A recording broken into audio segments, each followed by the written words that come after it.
Hi everyone and welcome sa ating new episode of Few Minutes with Harvey.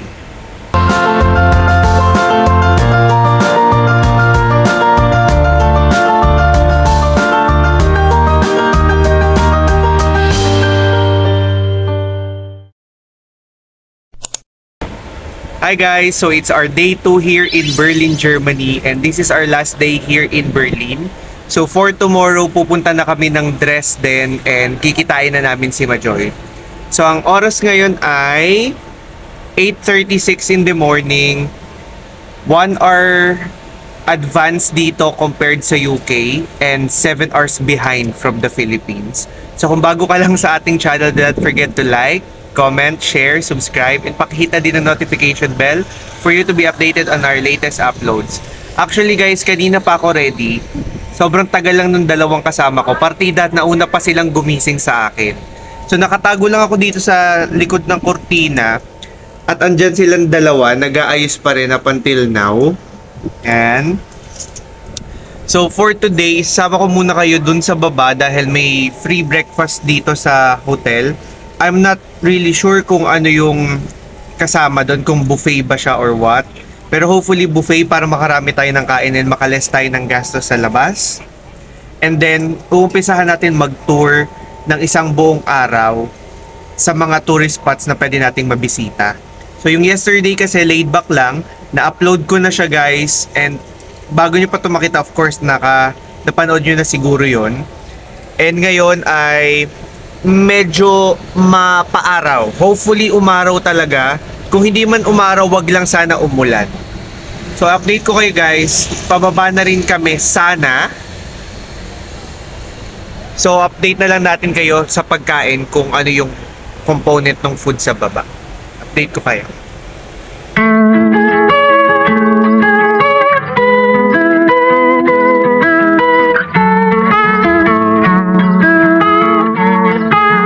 Ayun guys, sa baba na kami and nag-umpisa na si Micah. So ano yung kinuha mo? Emmental. Ito ay blue cheese. Na-try mo na yan? I haven't tried blue cheese. You get one, then you can try it. Oh, sige. Ito naman ay ham chicken. And ito naman ay mortadella. And this one is shashuka. Ay, mukhang masarap yan. It's a bean. Yeah. Ito naman boiled egg and scrambled eggs. The other one is bacon and sausage. Yan, makakatry na tayo ng German sausage, guys. And this one is fried veggies. Ay, ito, trip ko to. Then ito naman ay cereals and typical English breakfast. So, ayan, mga butter, ricotta, vegan yogurt, mozzarella, feta cheese. So, parang summer salad bar. So, titikman yan natin lahat. Unti-untiin natin. So, montage natin guys sa inyo, ha?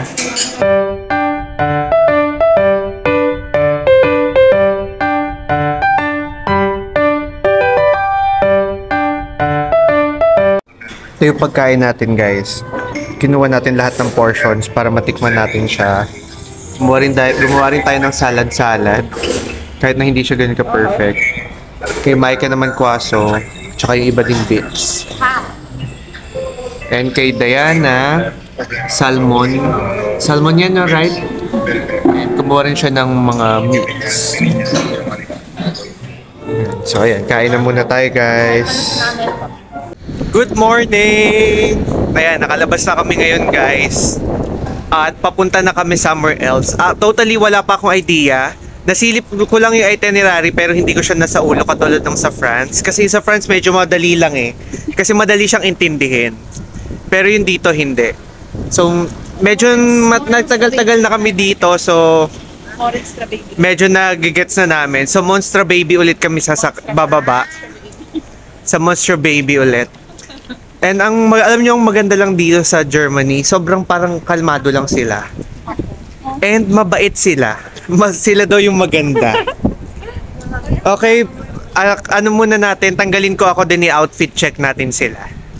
Ayan na, outfit check, Micah. Normal ko lang to. Oh. Outfit check, Diana! Ang mga Selena Gomez. Ang mga Selena the Traveler. So ngayon pa, dito ulit kami. Dito naman kami usually sumasakay sa Rosa Luxembourg Lands.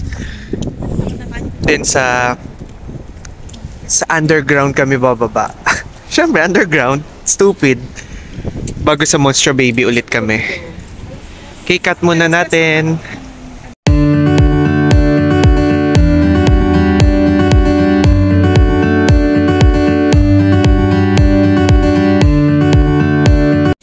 Naalala niyo pa ba to, guys? Ito yung nasa first part ng vlog natin. Yung medyo madilim na. Yung nag-complain ako ng paglabas namin ng station, sobrang dilim. Ito yon. So babalikan namin siya ng umaga na kasi wala kami nakuha magandang picture kahapon. Dahil nga umuulan. So unahin natin siya. So babalik tayo sa Brandon. Doon ba tayo ulit? Hindi pa pala tayo dun. Okay guys, sorry, mali. Fake news tayo, pero isasama ko siya sa content kasi sayang yung sinalita ko dun. So kamukha lang pala siya nito? Dito tayo, pero hindi tayo babalik. Okay. O, tama yung binanggit ko, guys. Ito yung place na yung kahapon kung saan ako nag-complain. Pero hindi pala kami dun pupunta sa area ng Brandenburg Gate. So sa iba kami pupunta. At least may tama dun sa nasabi ko. Yun yung importante. Okay, cut muna natin. Wala ako reels para naman sa story and pang featured story sa Instagram and Facebook. So may mga videos and pictures kayo na hindi makikita sa vlog na nandun sa account ko. Check nyo na lang din dun sa Facebook and Instagram natin. Wait lang.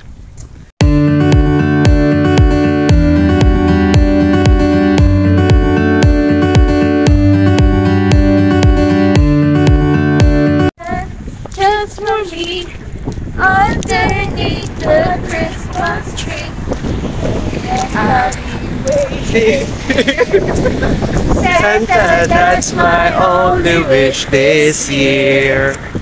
Nangangaroling po kami dito sa Germany kasi wala na po kaming euros. Malaki po ang nagastos namin kagabi. Isang kainan lang. Pero hindi na po namin i-disclose kasi kilala po namin na mga pwedeng mag-convert at mag-isip na marami po kaming pera. Disclose talaga. So ngayon pupunta na po kami sa sa Aqualand. Mapunta po kami sa isang village, doon po kami mga ngaroling.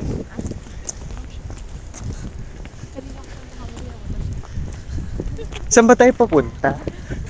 Magdadasal tayo. Ay, punta pala kami ng church, guys. Oh, hindi pala. Basta mamaya. Oo, basta. Malalaman ko din siya, guys, mamaya. Pasensya na, wala akong alam sa itinerary ngayon. Sinend ko mo sa kanya, guys. Sinend niya, pero hindi ko lang alam kung paano basahin.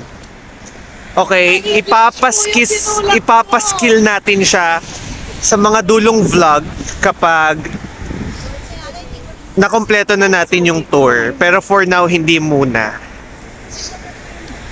Guys, nakaapat na patong na ako ng damit. Pero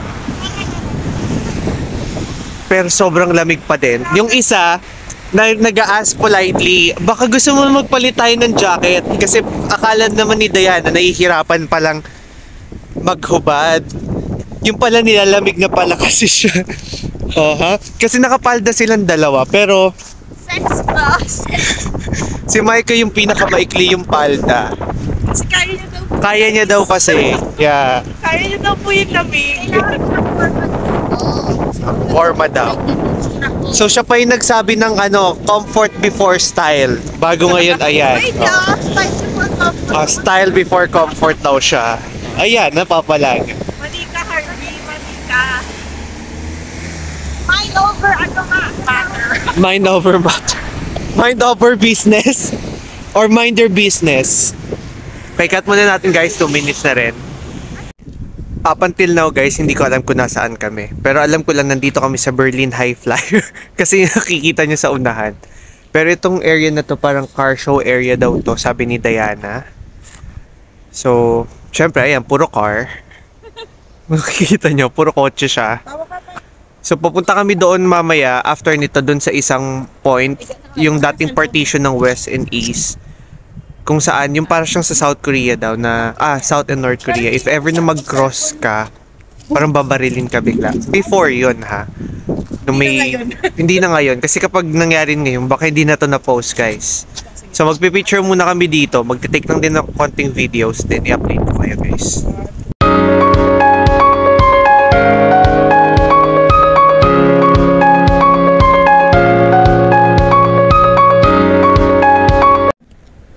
Ayan guys, so 'di ba? Ang astig ng mga sasakyan. Mga vintage cars. So ayan, lalakad na kami ngayon doon, pupunta doon sa partition na sinasabi ni Diana. Maybe before gumagana siya. Okay, cut na natin. Ayan guys. So it's the time of the day na naman para makapag payong na naman tayo kasi umuulan na naman. This is expected because sabi nga magiging maulan for these 2 days, then tomorrow up until Saturday medyo maaraw na and may chance na magkaroon ng snow on Saturday, which is I am hopeful na mag-snow siya para din makita natin siya sa vlog. And ito na pala yung nakikita nyo sa kabilang side ko, yung Checkpoint Charlie. Ito na yung mismong checkpoint itself nung partition between nung I'm not sure kung north or south or west or east side, but I'm not completely sure kasi wala naman siyang complete meaning pa ng, I mean, may meaning siya, but what I'm trying to say is, wala dito yung pinaka-explanation niya itself. So, ayun yung Checkpoint Charlie, guys. So, totally, checkpoint lang talaga siya before. And ngayon naman, meron siyang Christmas tree with the Ukraine flags, as you can see there. I'm not sure kung sino si Happer. So, tanggalin ko lang ako, then i-montage natin ng saglit. Then, this is one of the momentous or memorial point ng Germany. Dahil nga din sa nangyari before na partition nila ng... Meron kasi pro-Russian, meron din namang not siding sa Russian. So, nagkaroon sila ng partition before dito. So, tanggalin ko lang ako, guys.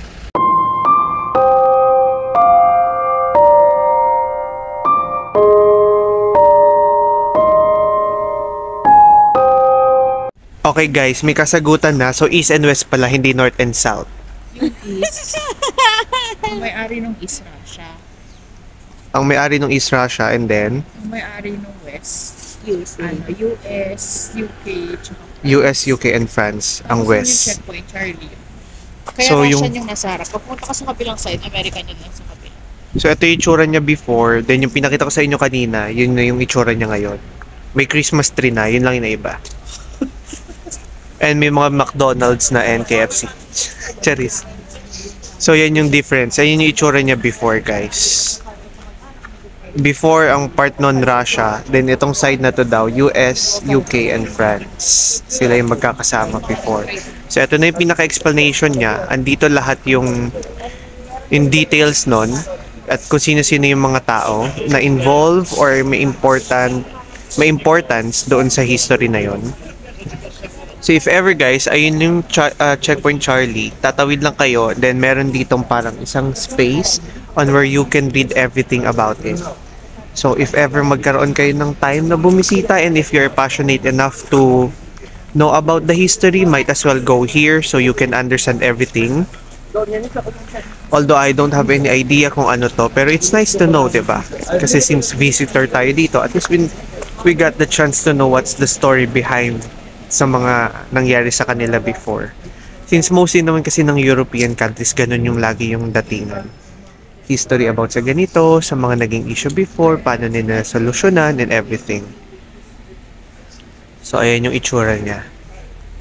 So, ikat ko na dito guys kasi medyo kumain na siya ng 5 minutes para lang sa Checkpoint Charlie natin. And baka maging masyadong mahaba na naman yung vlog. Yesterday, naging tipid-tipid tayo pero umabot pa rin siya ng 31 minutes. So ngayon, iklian pa natin konti. Next stop guys, nandito naman kami sa Topography of Error. So kung makikita, terror pala, topography of terror. As you can see guys, yung isang buong halera na yan, those are the walls ng nagdi-divide sa East and West before ng Germany. So yun na lang yung naiwan. Kapag parang yun yung division from the East and West nila before. Then yun yung sinasabi ko sa inyo kanina doon sa Checkpoint Charlie on where kapag may lumagpas sa wall na yan from that side to this side or from this side to the other side, babarilin nila. So ito ay malaking part ng history nila even though semento na siya and may factor na siya ng engineerings, pero makikita mo pa rin yung significance niya dahil nagkaroon siya ng part para ma-identify kung ano yung nangyari from the past. So hindi ko na masyado papatagalin guys dito kasi masyado nang baka marami nang mag-cover ko dahil wala rin naman tayo masyadong makikita kundi yung walls lang. So tatry ko lang din kumuha ng iba pang pictures if ever man na may makita pa tayong iba, and more or less papasok tayo dun sa museum if ever na may time pa kami. So update natin kayo. For sure naman guys, aware na kayo kung nasaan na naman ako. So nandito kami ngayon sa Brandenburg Gate. So mula doon sa pinanggalingan namin sa may, hindi na Alexa, sa Monstrabe, dito kami ngayon bumaba sa Brandenburg Tor. So ito yung pinaka-gate. Nanggaling na tayo dito before, yesterday. Nanggaling tayo dito ng gabi. Unfortunately, wala tayong ma-videohan na maayos. And hindi rin tayo nakapag-picture ng maganda sa kadahilanan ng umuulan. Pero, ngayon ay umuulan na naman. So, maambon na naman. So, di ko alam kung ma-appreciate nyo pa rin siya. Pero at least bumalik tayo dito ng medyo maaga. Hoping na tumila siya kahit papano para naman meron tayong ma-videohan and meron tayong maging Instagram photo na matino. So, let's see kung ma-achieve ba natin to. So, cut ko muna dito. Hindi ko na to masyado mapatagalin kasi nakita nyo naman na to doon sa part 1 ng vlog natin. And papakita ko lang din siya sa inyo ng saglit para naman dun sa morning view niya.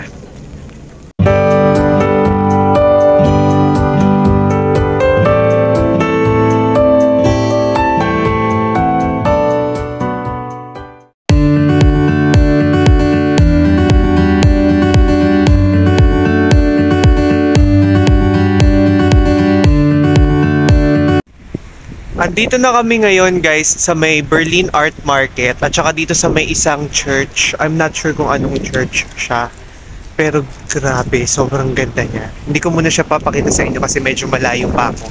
Sa likod ko isang museum yung nandyan, pero hindi na kami papasok kasi magko-consume lang siya ng oras, and siguro pag may time mamaya papasukin namin siya, pero parang sarado siya ngayon. Then may isa din ditong museum sa likod ko. I'm not sure kung museum nga talaga siya, pero more or less may papasukin kaming isa or dalawa. Pero yung church, titingnan muna natin kung makakapasok tayo. Bigyan ko lang kayo ng konting glimpse para naman mas ma-appreciate nyo siya. Pero grabe guys, sobrang ganda niya in person. Sobrang iba yung structure, sobrang buong buo. Ang ganda. Well, yun lang talaga masasabi ko, sobrang ganda niya. So pakita ko sa inyo yung kabila mo ng side, and tsaka ako papakita sa inyo. Malapit lang din pala siya sa Alexanderplatz. So in total, kung mapapansin nyo, tanaw na doon sa sa hotel namin yung Alexanderplatz. So sabihin malapit lang din kami dito. 'Di ba? Pero since nag-avail kami ng ticket like for 24 hours, free lahat yung for group, parang 20 euro siya. Pwedeng bus, pwedeng underground, pwedeng trains, pwedeng tram. So ayun, pakita ko siya sa inyo sa kabila guys. Ayan guys, 'di ba? Kung makita nyo, grabe, sobrang ganda niya. Lalo na yung sa may part dito sa side na to, ayun. Nasa gilid lang kasi tayo eh. So ito yung Alexanderplatz na parang highest point dito sa Germany. Yesterday hindi yan kita kasi sobrang cloudy, pero ngayon napagkalooban tayo ng magandang view. So dito naman sa kabila yung Christmas market nila andyan. Yung nakita nyo nagbi-blink-blink dito sa view natin. And eto na yung simbahan. Grabe. Sobrang ganda niya, 'di ba? Wala ka na ibang masabi kundi sobrang ganda. Dito mo talaga ma-appreciate yung yung structure at saka yung pagka-intricate ng mga designs before. Although magaganda rin naman yung simbahan sa atin, pero ang advantage kasi dito is sobrang laki kasi talaga niya. Parang doble to ng Manila Cathedral, more or less doble to ng Manila Cathedral. Then dito rin, meron din ditong Altes Museum or Alts Museum, I'm not sure kung ano, pero kukuha tayo ng magandang picture dito. I-cut muna natin dito habang nakuha ko ng ibang pang reels, pang post sa story and Instagram natin. Then update ko kayo ulit, okay? Papasok na kami guys ngayon. Sa anong name ng church na to? Ano no? Brandenburg Cathedral? So papasok na kami ng Berlin Cathedral. And hopefully makapag video tayo sa loob. Katulad nga ng kinagisnan natin, every time na may church tayo pupuntahan na first time lang, alam nyo na siguro to guys, magnanak tayo 3 times and then before tayo mag-step ng paa natin sa loob, kailangan nakapag-wish na tayo para mag-run. So gagawin natin siya ngayon. Pero ikakat ko to guys kasi gusto ko maging personal yung wish. So, kakatok muna tayo sa pintuan ng church bago tayo mag-video. Cut muna natin.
Nandito kami ngayon sa loob ng Berlin Cathedral. And itong The Secrets of the Hohenzollern, I'm not sure, crypt. Parang libingan siya ng katulad nung sa St. Peter's Basilica. The problem is closed siya since 2020. Sayang guys, hindi natin siya makikita. Inaayos daw siya dun sa baba. And ayan, may mga takip na yung tomb nila. And ayan yung mga maraming nakalibing dito, almost more than 90 daw members of House of Hohenzollern Dynasty. May mga nakita kong tomb doon. Kung gusto niyo siyang makita guys, i-view nyo na lang yung Instagram natin and more or less nasa may album ko dun sa may Facebook. Ipapublic ko naman siya, don't worry. Pero hindi pa totally ngayon kasi for sure hindi ko pa ito ma-upload pag-akyat ko pa pagbalik ko pa galing Christmas siguro. So, akit muna kami para makita namin yung panoramic view. Ang entrance pala dito guys ay 10 euros, almost 600 pesos. So, there's no turning back kapag umakyat ka kasi one way lang siya. So, ikat muna natin dito, then balikan ko kayo kapag nakaakit na tayo. Wala nang salamin, na trauma na. Naalala nyo guys, nalaglag yung salamin ko sa France. So, nandito tayo ngayon dun sa sinasabi nila na 267, yung top view nitong cathedral. Ito yung pinipicture natin kanina. So, doon tayo nagpicture sa baba. And maulan ngayon guys. Hindi lang ako makapag-open ng umbrella dahil baka sumama ako sa umbrella sa sobrang hangin. So, ayan yung view. Hindi ko na tatanggalin, hindi na ako magmo-montage kasi kailangan ma-edit agad siya, so mamaya salpak, lakas ng volume, reduce noise, then post na siya agad para hindi tayo ma-stress. So, ito lang yung pinakakabuuan niya.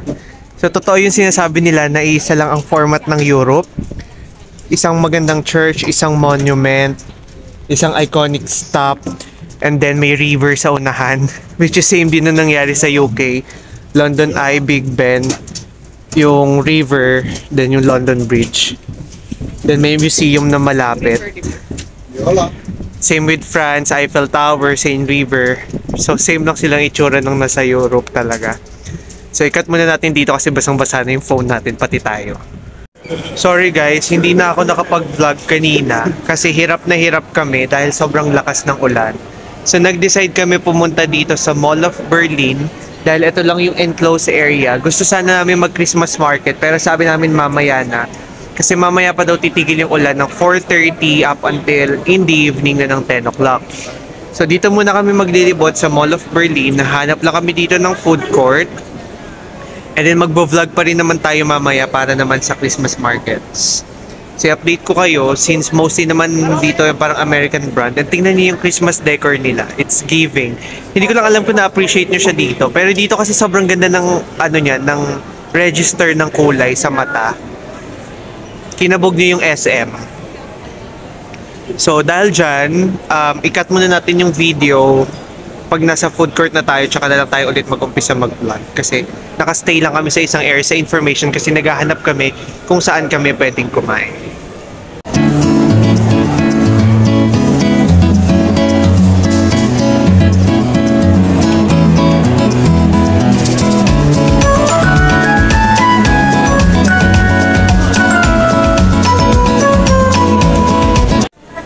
Dito na kami guys sa Sushi na kami bibili. Sa pag-ikot namin, wala kami masyado nagustuhan kasi gusto namin yung parang street food yung datingan. Kasi medyo posh area siya. Hindi naman totally posh guys. What I'm trying to say is, hindi siya yung hinahanap na panlasa namin. And then, mas excited kaming mag-Christmas market talaga. So, para lang makapagtambay muna kami up until nagpapatila. So, kakain na rin muna kami. So, bibili na lang kami ng 24 pieces na maki na iba-iba yung flavor para din may makain kami bago paghahati-hatian na lang namin. So, update natin kayo guys mamaya kung ano yung mapipili namin dito. Sorry guys, hindi na ako nakapag-update sa inyo kanina. Bali, kumain lang naman kami ng California Maki at saka bumili lang ako ng parang fruit shake nila dito. Okay naman siya pero I think mas masarap pa rin yung frutas sa Philippines kasi mas malasa pa rin siya. So ngayon naman guys, nandito lang kami doon ulit sa harap nung tapat nung Christmas tree ng Mall of Berlin. Bumibili lang ng ticket si Diana for another 24 hours kasi although this is our last day here in Berlin, dahil nga tomorrow ay pupunta na kami ng Dresden para kitain namin si Majoy, is may pupuntahan pa rin tayong mga Christmas market guys. So meron pa tayong 2 hanggang 3 Christmas market na mapupuntahan lang just solely for tonight. Dahil sobrang dami ng Christmas market dito guys sa Germany. Fun fact pala guys, alam niyo kung bakit sobrang dami ng Christmas market dito? Like, yung kanto-kanto ang daming, tsaka garbo talaga yung disenyo nila, or yung design ng bawat Christmas market. The main reason why is gusto nilang bumawi. Kumbaga parang promise nila yun sa mga Jew na gagandahan nila yung celebration ng Christmas dahil nga dun sa nangyaring problem before on where yung mga pinatay nga yung mga Hudyo. So ngayon, naantay na lang namin si Diana. Medyo malamig ngayon, parang 5 to 3 degrees Celsius. And grabe yung wind. Totally tolerable naman sa London yung 3 degrees to 5 degrees. Pero hindi kaya kapag sobrang hangin kasi grabe, sobrang manginginig ka talaga. Inaantay na lang ulit namin si Diana, katulad ng sinabi ko na paulit-ulit na. And pupunta na kami ngayon doon sa may 2 magkadikit na Christmas market malapit doon sa Berlin Cathedral. Na hindi natin napuntahan kanina kasi nga umuulan. And guys, maniwala kayo sa weather forecast dito. Especially, I believe in weather forecast ng Europe and UK in general. Kasi sobrang accurate niya to the point na mabibigyan ka niya talaga ng saktong magiging timing ng ulan. Kailan titigil, kailan mag-uumpisa at kailan hihinto. So, yun guys. So, better na magdala na lang kayo ng umbrella every now and then para hindi kayo mahirapan. So, ikat ko muna yung video. Then, mamaya na lang ulit kapag nandun na tayo sa Christmas market.